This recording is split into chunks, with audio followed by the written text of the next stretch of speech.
(12월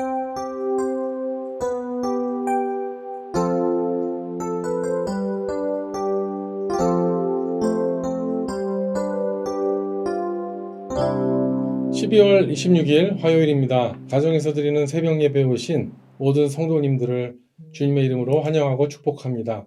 오늘도 이 한 예배와 기도 시간을 통해서 주님의 음성을 들으시고 오늘 하루를 말씀으로 넉넉하게 승리하시기를 주님의 이름으로 축원합니다. 이 시간 다 함께 찬송가 220장, 구찬송가 278장 사랑하는 주님 앞에 찬송을 음원 반주에 맞추어서 함께 찬양하겠습니다.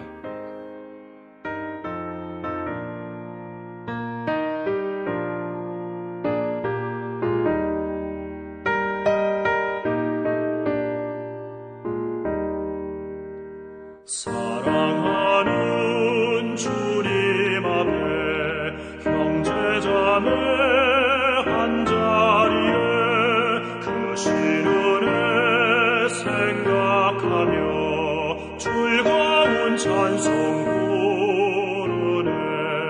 내 주 예수 본을 받아 모든 사랑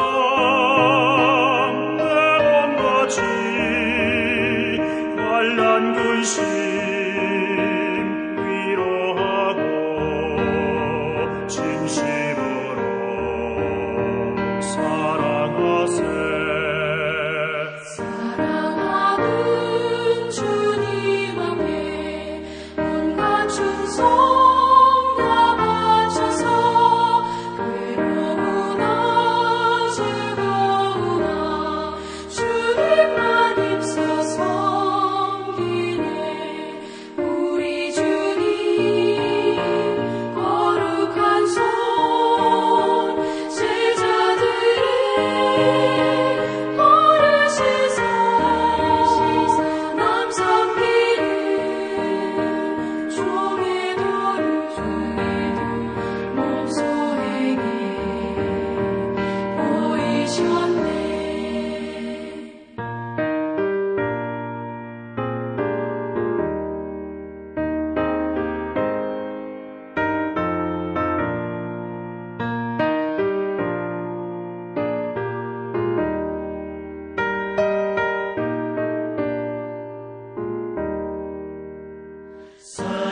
사랑하는 주님 예수 같은 주로 섬기다니 한 피마다 한 몸이로 형제여 친구들이여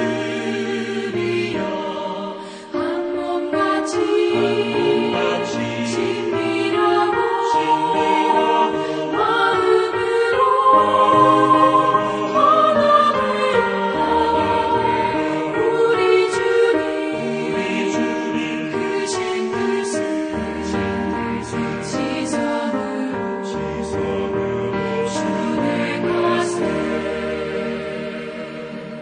함께 기도하겠습니다. 좋으신 아버지 하나님 감사합니다. 오늘도 주님 은혜 가운데 또 이 아침에 말씀으로 나오게 하심을 감사드리면서 오늘 주시는 말씀을 통하여서 우리의 삶을 돌아보고 또 말씀의 그 방향에 맞추어서 잘못된 것들을 수정하고 또 그 말씀이 우리 삶에 적용이 되어서 말씀이 육신이 되어 우리를 그리스도의 인격을 닮아가는 그리스도의 뜻을 행할 수 있는 복된 말씀을 묵상하는 시간 될 수 있도록 성령께서 처음부터 끝까지 함께하여 주시옵소서. 하나님 특별히 기도합니다. 이렇게 연말연시를 맞이하면서 여러 가지 마음의 질병이 있는 또 우리 주변의 가족들과 성도들을 바라보게 됩니다. 하나님께서 그 마음 가운데 평강으로 임하셔서 이번에 성탄절로 임하신 하나님의 그 은혜가 그들의 삶 가운데 충만하도록, 그래서 모든 육신의 질병뿐만 아니라 마음의 질병도 깨끗이 회복될 수 있도록 예수 그리스도의 보혈로 덮어주시고 오늘도 주의 은혜를 그 심령 가운데 베풀어 주시옵소서. 이 시간 주의 말씀으로 우리의 삶을 회복시켜 주시기를 간절히 원하옵고 우리를 죄에서 구원하신 예수님의 이름으로 기도드립니다. 아멘. 오늘 말씀은 야고보서 3장 1절에서 12절까지 말씀입니다. 성경이나 자막을 참조하시고 제가 읽어드리도록 하겠습니다. 내 형제들아, 너희는 선생된 우리가 더 큰 심판을 받을 줄 알고 선생이 많이 되지 말라. 우리가 다 실수가 많으니 만일 말에 실수가 없는 자라면 곧 온전한 사람이라 능히 온몸도 굴레 씌우리라. 우리가 말들의 입에 재갈 물리는 것은 우리에게 순종하려고 그 온몸을 제어하는 것이라. 또 배를 보라. 그렇게 크고 광풍에 밀려가는 것들을 지극히 작은 키로서 사공의 뜻대로 운행하나니 이와 같이 혀도 작은 지체로 돼 큰 것을 자랑하도다. 보라, 얼마나 작은 불이 얼마나 많은 나무를 태우는가. 혀는 곧 불이요 불의의 세계라. 혀는 우리 지체 중에서 온몸을 더럽히고 삶의 수레바퀴를 불사르나니 그 사르는 것이 지옥불에서 나느니라.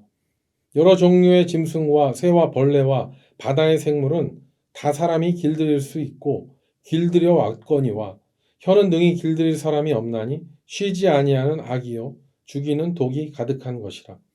이것으로 우리가 주 아버지를 찬송하고 또 이것으로 하나님의 형상대로 지음을 받은 사람을 저주하나니 한 입에서 찬송과 저주가 나오는도다. 내 형제들아, 이것이 마땅하지 아니하니라. 샘이 한 구멍으로 어찌 단물과 쓴물을 내겠느냐. 내 형제들아, 어찌 무화과 나무가 감람나무 열매를 포도나무가 무화과를 맺겠느냐. 이와 같이 짠물이 단물을 내지 못하느니라. 아멘. 많은 성경학자들은 야고보서를 복음서들 중에 하나로 보면서도 동시에 구약의 잠언과 같이 신약의 지혜서로 구분하기도 합니다. 구약의 잠언이나 전도서 같은 것들이죠. 그래서 이 야고보서는요, 성도들이 어떻게 하면 올바르게 행할 것인가 그런 조언과 권면이 많이 들어있는 성경입니다. 그래서 야고보서는 사도 바울의 그 복음 서신들과 분명하게 다른 부분이 있는데 그것이 바로 행함이 아니겠습니까? 우리 주일날에도 설교를 들었죠. 특별히 구원이라는 주제에 있어서 바울의 신학이 칭의의 신학이라고 한다면 야고보서의 신학은 행함의 신학이라고 해도 과언이 아닐 정도로 야고보서는 그 행함의 중요성을 아주 강하게 역설하고 있는 것입니다. 야고보서 2장에 많이 나와 있죠. 신앙인에게 있어서 행함의 중요성이 그 믿음으로 구원을 받는 것과 깊은 상관성이 있는 것에 대해서 특별히 말하고 있습니다. 그래서 정말 구원을 받은 자라면, 칭의를 통해서 구원을 받은 자라면 정말 그 삶이 어떻게 되는가에 대해서 분명히 야고보서는 이야기하고 있는데요. 그래서 우리는 그 칭의와 그런 행함에 대한 그런 구도를 볼 때 절대로 오해해서는 안 됩니다. 야고보서가 비복음적이라고 이야기해서는 안 됩니다. 바울의 신학과 같습니다. 우리가 구원을 받는 것은 우리의 행위로 받는 것은 아닙니다. 하지만 우리가 칭의로서 구원을 받고 난 다음에 구원받은 자의 삶이 어떻게 되는가에 대해서 야고보서는 너무나 잘 이야기하고 있지 않습니까? 현재와 과거를 막론하고 우리는 이 야고보서의 말씀을 꼭 기억하고 살아가야 될 것입니다. 히브리서의 말씀 우리가 전에도 지난달에 묵상했는데 거기에서는 믿음은 바라는 것들의 실상이라는 말을 두드러지게 했다면 야고보서에서는 행함이 없는 믿음은 죽은 믿음이다 라는 이 말을 우리는 꼭 기억해야 된다는 것이죠. 그만큼 성도의 생활은 정말 행함이 너무 중요하다는 것을 야고보서에서 역설하고 있는 것입니다. 저는 야고보서에서 가장 좋아하는 제 인생의 좌우명과 같은 구절이 있는데 그것은 야고보서 3장 17절 18절 말씀입니다. 내일 우리가 큐티를 통해서 묵상하게 될 말씀인데요. 위로부터 난 지혜에 대한 말씀인데 오직 위로부터 난 지혜는 첫째 성결하고 다음에 화평하고 관영하고 양순하고 선한과 긍휼한 열매가 가득하고 편벽과 거짓이 없나니 화평케 하는 자들은 화평으로 심어 의 열매를 거두니라. 저는 이 말씀 너무나 좋아요. 그래서 야고보서에 이 귀중한 말씀이 들어있는 야고보서 3장 오늘 함께 나누기 원하는데요. 오늘 말씀에는 특별히 그 3장에서 우리의 언어 생활에 대한 내용이 나오고 있습니다. 성도에게 있어서 이 언어 생활이 얼마나 중요한가에 대해서는요. 구약의 그 잠언과 전도서에 아주 많이 나오지 않습니까? 잠언 6장, 7장, 또 11장은 물론이고요. 또 12장에서 18장에 이르기까지 이 언어 생활에 대한 그런 많은 지혜의 말씀들이 나옵니다. 그래서 한 사람의 그 언어 생활이 얼마나 그 한 사람의 그 운명을 결정하게 될 수 있는 것인가에 대해서 오늘 야고보서에도 나오지 않습니까?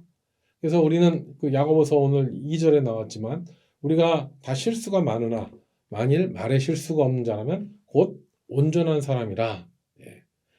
능히 온몸도 굴레 씌우리라. 이 말씀과 같이 이 말을 실수하지 않는 것, 이 말이 얼마나 중요한 것인가에 대해서 이야기하고 있습니다. 잠언 10장 9절에 보면 말이 많으면 허물을 면키 어려우나 그 입술을 제어하는 자는 지혜가 있느니라고 했습니다. 그래서 저는 오늘 1절에도 나왔지만 여기 그 교사들, 특별히 그 성경 교사들에게 그 시대에 그 말씀을 전하고 있는 이 시대 또 목사들에게 하는 경고의 말씀일 수 있는데요. 그래서 이런 말씀을 우리는 기억합니다. 내 형제들아 너희는 선생된 우리가 더 큰 심판을 받을 줄 알고 선생이 많이 되지 말라. 그렇죠. 그렇기 때문에 여러분 정말 이 교회의 말씀을 증거하는 목사들, 교사들을 위해서 많이 기도해 주셔야 됩니다. 목사, 교사들 다 인간이기 때문에 말에 허물이 있습니다. 저도 말씀을 증거하고 또 집에 돌아와서 사역하고 오면은요, 오늘 내가 참 또 이 말씀 가운데 왜 그런 말을 했을까 하는 그런 회개 기도를 한 것이 한두 번이 아닙니다. 물론 제가 잘못한 말은 다 잃어버리게 해달라고 기도를 합니다만 성도님들의 기도가 많이 필요합니다. 특별히 우리가 이 시대에 살아가면서 요즘 보면은 그 쇼 프로에 토크쇼 같은 프로그램이 아주 많지 않습니까? 아주 범람할 정도로 많이 있는데 잠언 12장 18절에 보면 이런 말씀이 나와 있죠. 칼로 찌름같이 함부로 말하는 자가 있거니와 지혜로운 자의 혀는 양약과 같으니라. 이 말씀 얼마나 정확합니까? 그리고 잠언 12장 19절에 보면 진실한 입술은 영원히 보존되거니와 거짓 혀는 잠시 동안만 있을 뿐이라. 네, 맞죠? 남을 찌르기 좋아하는 말을 하는 것은요, 그냥 잠시 동안만 있을 뿐이라는 것을 지금 잠언이 이야기하고 있습니다. 그렇지만 말수가 적더라도 진실한 말을 하게 된다면 그 입술은 영원히 보존된다는 것. 얼마나 진리의 말씀입니까? 정말 요즘에 보면은요, 그 토크쇼 진행자들이 몇 년 출연하지도 않았는데 그 사람에게 공황장애가 왔다, 또 우울증을 겪고 있다라는 그 소식을 들으면 이 잠언의 말씀이 얼마나 귀한 진리의 말씀인가를 다시 한번 생각하게 됩니다. 여러분 오늘 말씀에도 나왔지만 그 혀가 신체에서는 아주 작은 사이즈지만 그 혀를 길들이고 또 조심하지 않게 되었을 때 얼마나 무서운 일이 일어나는가. 그리고 혀를 잘 길들이면 온전한 사람으로 인정받는다는 또 말이 나온다는 것. 그리고 그것을 어떻게 비유했습니까? 그 짐승을 말을 탈 때 입에 재갈을 물려서 그 말을 컨트롤하기도 하고 또 그 조타수가 그 배를 움직일 때 그 키는 굉장히 작지만 그 큰 배의 방향을 바꿔버리고요. 또 수레바퀴에 또 얘가 나오죠. 수레 바퀴가 없어버리면 소용이 없잖아요. 옛날에 바퀴는 나무로 만들었지만 그 바퀴를 불살라 버리는 것이 마치 혀와 같다. 그래서 한 사람의 운명을 끝내버릴 수 있는 것이 그 한 사람의 말이라는 것. 참 말실수 때문에 역사에서 사라진 사람이 얼마나 많이 있습니까? 4절, 5절, 6절에 보면 또 배를 보라. 그렇게 크고 광풍에 끌려가는 것들을 지극히 작은 키로서 사공의 뜻대로 운행하느니라. 또 5절에 보면 이와 같이 혀도 작은 지체로 돼 큰 것을 자랑하도다. 보라, 얼마나 작은 불이 얼마나 많은 나무를 태우는가. 캐나다의 작은 산불이 번져갖고 얼마나 큰 산림을 태웠습니까? 또 6절에 혀는 곧 불이요 불의의 세계라. 혀는 우리 지체 중에서 온몸을 더럽히고 삶의 수레바퀴를 불사르나니 그 사르는 것이 무엇과 같다고요? 지옥불과 같다고 했습니다. 말을 잘못하면 그 말이 삶을 망치는 정도가 아니라 정말 지옥과 같은 삶으로 바뀔 수 있다는 것. 그래서 진짜 말의 육신적인 폭력만 아니라 이 언어 폭력도 있다는 것을 요즘 심리학자들이 얼마나 중요하게 이야기하고 있습니까? 그래서 우리는요, 오늘 이 야고보서의 말씀을 묵상하면서 어떻게 하면 사람을 살리게 하는 말을 할 것인가? 이거에 대해서 우리는 오늘 좀 고민하고 적용해 봐야 될 것 같습니다. 특별히 우리가 이제 연말 연시를 맞이하면서 이제 다음 주면 새해가 올 텐데요. 우리가 그동안에 했었던 말들을 돌아보고 또 앞으로는 사람을 죽이는 말이 아니라 사람을 살리는 말을 어떻게 하면 할 것인가? 이거를 오늘 함께 고민해 보기를 원합니다. 그래서 이 잠언의 말씀 좀 몇 구절 인용해 보기 원하는데요. 잠언 14장 15절에 보면은요. 어리석은 자는 온갖 말을 믿으나 슬기로운 자는 그 행동을 삼가느니라. 여러분 이거는 진짜 요즘에 우리가 기억해야 되는 말씀이죠. 온갖 말을 믿는 자는 어떤 자라고요? 어리석은 자다. 말이 들린다고 해서 다 이게 맞는 말이 아니기 때문에 슬기로운 자는 자기가 들어야 될 말만 들어야 된다는 것이죠. 그리고 잠언 14장 25절에 보면 진실한 증인은 사람의 생명을 구원하여도 거짓말을 뱉는 사람은 속이느니라. 그렇기 때문에 우리는요 정말 확실한 말이 아니면요 듣지도 말고 함부로 말하지도 말아야 할 것입니다. 저도 정말 이 말씀을 늘 생각하고 이렇게 살려고 애를 씁니다만 요즘에 정말 너무나도 가짜 뉴스들이 난무하고 있습니다. 특별히 정말 일반 신문에는 잘못되면은 정적인 기사가 나오는데 유튜브 이런 데는요 가짜 뉴스가 나왔어도 정정 그 유튜브 영상을 올리지를 않습니다. 얼마나 잘못된 수도 뉴스들이 많습니까? 잠언 20장 19절에 보면 두루 다니며 한담하는 자는 남의 비밀을 누설하고 하나니 입술을 벌린 자를 사귀지 말지니라. 여러분 두루 다니면서 남의 말 하는 사람들을 친구로 사귀지 말라는 이 말씀 얼마나 맞는 말씀입니까? 그리고 잠언 15장 1절 말씀 저는 정말 좋아하는데요. 유순한 대답은 분노를 쉬게 하여도 과격한 말은 노를 격동하니라. 저는 이 말씀 늘 기억합니다. 누군가 화를 내고 또 가족 중에 누가 화를 낸다거나 아니면 내가 제 마음에 막 뚜껑이 열릴 정도로 화가 날 때도 이 말씀이 생각이 납니다. 정말 화를 잘못 냈다가 그 화를 정말 그 뒷정리를 하기가 감당하기 어려울 때 많기 때문에 정말 분을 낼 수 있어도 그것을 잘 컨트롤하고 그리고 과격한 말을 하지 않는다는 것이 얼마나 중요한 것인가.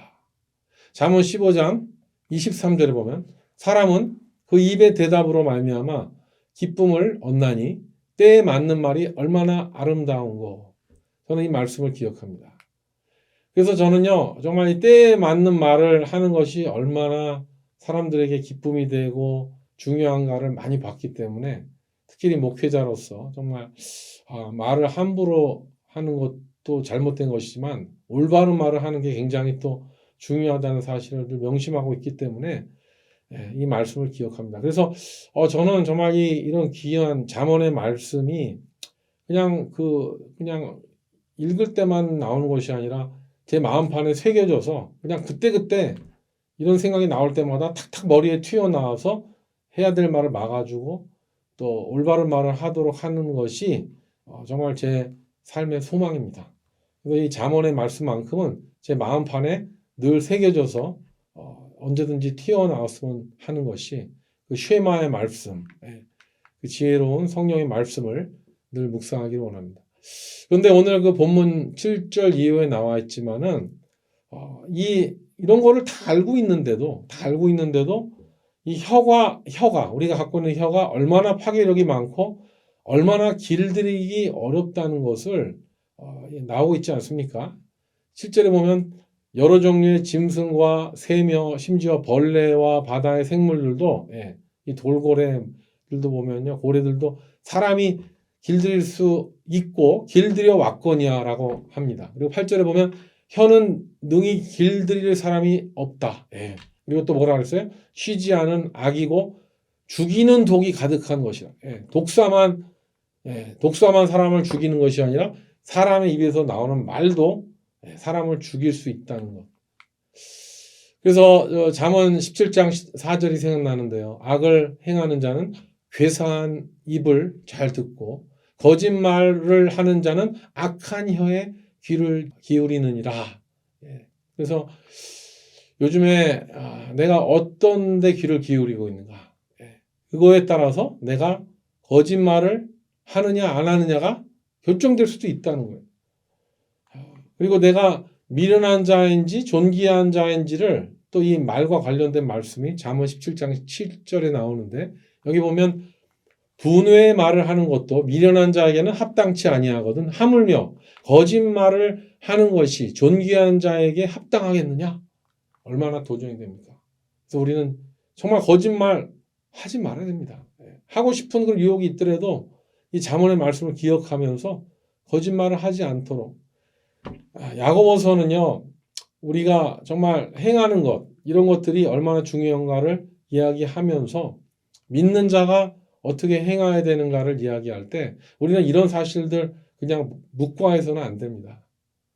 내가 정말 죄를 지었고 또 앞으로 지을 것이고 그렇기 때문에 내 마음대로 내가 내 뜻대로 살게 놔둬라. 이것은 구원받은 자의 자격이 아니죠. 그런 자세가 아니죠. 예수님의 그 존귀한 십자가의 보혈로 우리를 위해 죽으신 그 보혈이 헛되지 않도록 우리는 이 잠언의 말씀 결코 관과해서는 안 됩니다.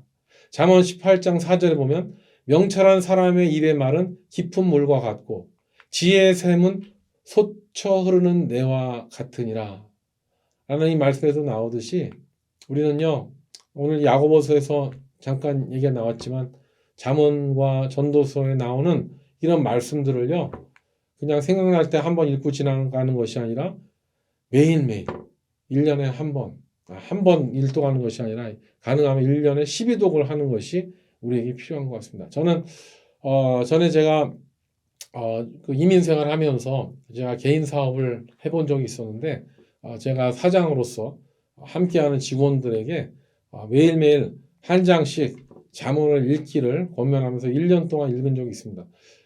물론 바쁠 때 뭐 건너뛰기도 했지만 잠언이 총 31장이라서 딱 한 달치입니다. 29일은 2월은 29일 또 30일이 있는 달에는 한두 장 빠지긴 하겠지만 그렇게 매일매일 잠언을 한 장씩 읽으면서 거기에 나와 있는 그 말씀이 얼마나 우리의 언어 생활과 또 크리스찬 라이프에 얼마나 유용한지 그래서 이 오늘 야고보서의 말씀을 적용하실 때 한두 구절을 가지고 적용하는 것이 아니라 우리가 우리 혀의 권세 그리고 또 말의 능력 이런 것들이 이제는 사람을 죽이고 사람을 해하게 하는 그런 것의 말이 아니고 한 생명을 살리고 또 하나님을 찬양하고 한 사람을 세우는 그런 생명의 언어로 우리가 정말 변화되어야 되겠다. 새해를 맞이하면서 우리는 정말 생명을 살리는 언어를 구사하게 되는 저와 여러분 되시기를 주님의 이름으로 축복합니다. 마태복음 12장 36절 37절에 보면 내가 너에게 이르노니 사람이 무슨 무익한 말을 하든지 심판날에 이에 대하여 신문을 받으리니 내 말로 의롭다함을 받고 내 말로 정죄함을 받으리라. 여러분 이 말은 무엇이겠습니까? 이 말은 우리가 언어 생활 뭐 잘해서 나중에 선한 말만 해서 구원받는다는 이야기가 아니죠. 우리의 의롭다함을 할 수 있다는 그 말은 뭐예요? 오직 예수님만이 오직 부족한 이 더럽고 추한 나의 입술을 주관하셔서 복음을 증거하게 하시고 또 사람을 격려하고 사람을 세우고 그 사랑의 말을 할 수 있다는 것. 이 모든 것이 예수님으로 인해서 내가 가능했다고 고백하는 이것을 가지고 우리는 심판날에 정말 심판을 받든지 구원을 받든지가 정해진다는 것. 그래서 여러분 우리가 예수 그리스도를 주로 고백하셨다면 여러분들의 마음으로 믿고 입으로 고백하셨다면 여러분 이미 구원받으신 분입니다. 하지만 구원받은 성도의 자세는 무엇이냐? 구원받은 나의 이 고귀한 정말 이 존귀한 하나님의 백성으로서의 신분을 잘 지킬 수 있도록 보존할 수 있도록 영과 혼과 육을 잘 보존할 수 있도록 우리는 생각에서 하는 말들도 조심해야 될 것이고 또 마땅히 해야 될 말을 할 것이고 듣지 말아야 될 말은 경계해야 될 것이고 그렇게 오늘 하루를 또 내년 한 해를 또 생명을 살리는 말을 할 수 있도록 기도하고 묵상하면서 또 그렇게 살아가게 되시기를 주님의 이름으로 축복합니다. 오늘도 말을 아낍시다. 말을 조심합시다. 또 지혜로운 말을 할 수 있도록 늘 성령님께 도움을 구하시는 저와 여러분 되시기를 주님의 이름으로 축원합니다. 기도하겠습니다. 좋으신 아버지 하나님, 우리가 얼마나 말에 실수가 많은지를 오늘 말씀을 통하여 보게 됩니다. 우리가 말한 그 자체만을 볼 때는 우리는 지옥에 갈 수밖에 없는 자들입니다. 하지만 우리의 이 말의 실수를 위해서도 예수님이 십자가에 달려 죽으셨습니다. 그렇기 때문에 우리가 말을 실수했다가도 다시 우리의 신분을 깨닫고 다시 감사의 말로, 찬양의 말로, 사람을 세우는 말로 바뀔 수 있는 그 근본적인 이유는 예수 그리스도, 우리를 위하여 천국의 복음을 증거해 주셨고 그 말을 믿는 자에게 영생을 주시겠다는 그 믿음의 고백을 하게 하셨던 예수님 때문임을 다시 한번 고백하면서 우리가 믿는 성도로서 정말 말을 아끼고 마땅히 해야 될 말을 하고 옳은 말을 하고 지혜로운 말을 하고 사람을 세우는 말을 할 수 있는 또 천국의 복음을 증거할 수 있는 말을 하는 우리 모든 성도들 될 수 있도록 오늘도 함께 하시고 지켜 주시옵소서. 그렇게 도우실 성령님을 의지합니다. 함께 하여 주시옵소서. 예수님의 이름으로 기도드립니다. 아멘. 이제 각자 기도하는 시간입니다. 오늘도 주님의 은혜로 승리하기를 바랍니다. 화이팅입니다.